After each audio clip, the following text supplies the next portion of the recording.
Yeah, recovery, man, it's a hard thing, man. It's, you know, when I got to the point where I realized that my life was really out of control and that, you know, the feeling of, resentment and regret, was so overwhelming that I almost, don't want to really get out of that. It's like at that point, you hate life. I hated life. And I didn't see where I can make things right or fix things or even fix myself. It's such a struggle, to start over and to start over again and to realize, like, I know where I failed and I know where I fell short, but it doesn't,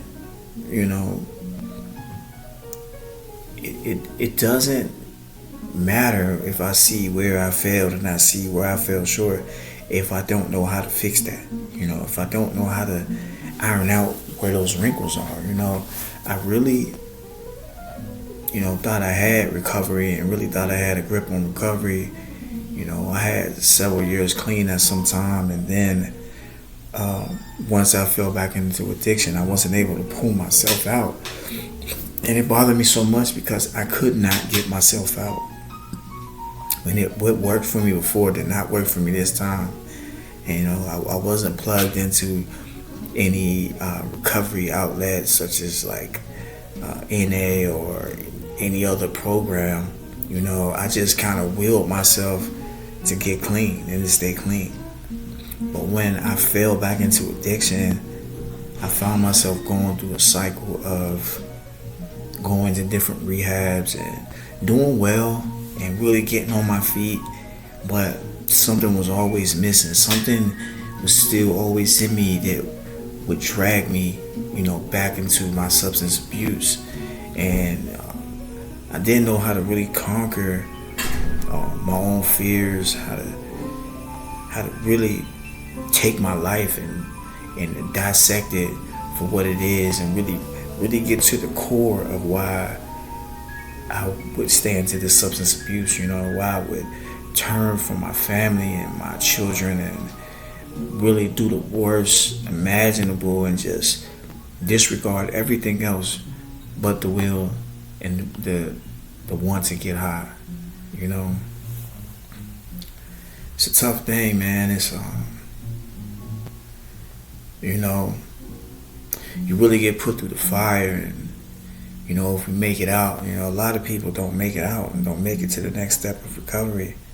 Some people lose their life in this thing, and I didn't want to be one who lost his life. I didn't want to be one who made the wrong decisions and kept making the wrong decisions over and over and over again. So this time going through recovery, I decided to really take myself away from everything I was around, people, places, and things, and to go somewhere where I could really pull me together. I mean, it was the only way that I was going to survive through this thing, that I was going to have a life, be there for those who need me in their life, and it was the hardest thing to do, to admit to myself that I had no control over my life, over myself, and no control over my substance abuse and my addiction. Later on, I learned, though, it's just that was the first part. That's the first step to pulling myself together. The second step was realizing that there's a higher power out there that I can depend on, that will help me get through this struggle, through this fight, will give me the strength and give me what I need. All I had to do was just access it. I had to take the steps and wake up and go do what I needed to do every day in my life to get to where I am. I went through, recovery, from bottom level all the way up to where I am now, where I can function on my own and I can work and I can go to meetings, I can interact with different people, and I can go out into the world every day and not use, I can really start to build a foundation back in my life again. And that right there in itself is major when it comes to recovery. They say easy does it, easy does it. You gotta ease this thing in, I can't rush it just because I feel good or I feel like, okay, now I'm ready, I can go back out there and I can do it. Like, this is a thing that can lay dormant. It waits for you. It's very cunning, very smart, very insidious in this disease. Once you too start to let your guard down, once you start to feel like you made it or arrived, or that I have got to a point where I'm good now, everything's great now, I can go back to regular life and this and that and this and that, and then at the end of the day I end up falling again. So I told myself I'm just going to get myself into as much recovery as I can, get clean as long as I can, in order to re-enter my life back into my family's life, my friends' life, and my children's life, and everybody that loves me and that I love and I want to be around and be a part of, because I didn't want to leave out their life no more ever again. In order to do that, I told myself I'm going to get a year of recovery, of hard-nosed programs and recovery before I got back out there in the world and decided to put what I learned and put these tools to use. I see every day, man, I see a lot of people falling. I see a lot of people get to a certain point and they realize, and they take so much time to learn everything and then lose it in a matter of no time. And it's it's difficult to watch, but it's all a part of this process, because we cannot get to a point where I'm not plugged in. I can't get to a point where I'm not plugged into recovery no more, where I don't see that I need this. This is an ongoing process. This is a never-ending thing that I have to fight against. It never stops. It's never going to be healed or cured, but it can be suppressed as far as I can suppress it. But it takes work. It takes a lot of work. It takes effort. It takes learning. I listen to a lot of guys that been where I've been, they took the steps and the initiative to make it to where they are and have years and years clean and able to give back to those who are still in the struggle trying to get out of it. So I'm just grateful and thankful that I'm in a position now to where I can help someone and also help myself by realizing that this is something that I have to teach, learn. This is something that I have to do every day in order to stay clean, and willing to do whatever it takes. And that's where it starts.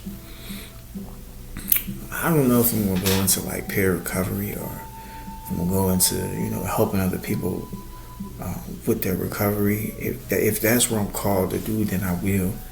I do love to talk about recovery, and I love to go to meetings, and I love to chop it up with people and share my shot of hope and love and all that good stuff. I do love to do that. So maybe it is for me to do that. I don't know.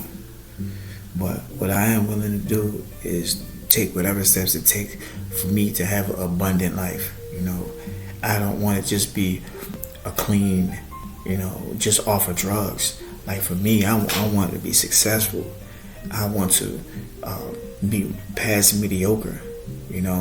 I do a lot of studying and I do a lot of learning at this point, man. Take full advantage of this opportunity that I have to create who I am, to recreate, and to create a better version of myself. And in doing that, I can enter back into those lives, willingly, that they will, willingly that they let me back into their lives, that I can actually be someone in their life that they can depend on, that they can love, that they can see and be a story of redemption, they can look at it and say, okay, if he can make it through that, I can make it through anything. If they see me in that darkness, when they see me in the light, and they say, man, look, this dude made it through, man. This dude is out here doing everything he can to make it where he's at. And doing that, I changed the narrative from a loser to a winner.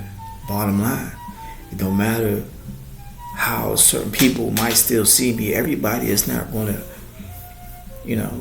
give me the benefit of the doubt. Most people are going to be like, man, he ain't going to make it. Some people might be like, watch your shit around, whatever. You know what I mean? But I can't let none of that get to me. I got to be who I'm supposed to be. And who I'm supposed to be in life is successful. Who I'm supposed to be in life is someone that people can learn from. And if I wanted to grab my purpose and become that, it's a lot of work involved. And I have to put in the work, period. It's all laid out in front of me to do.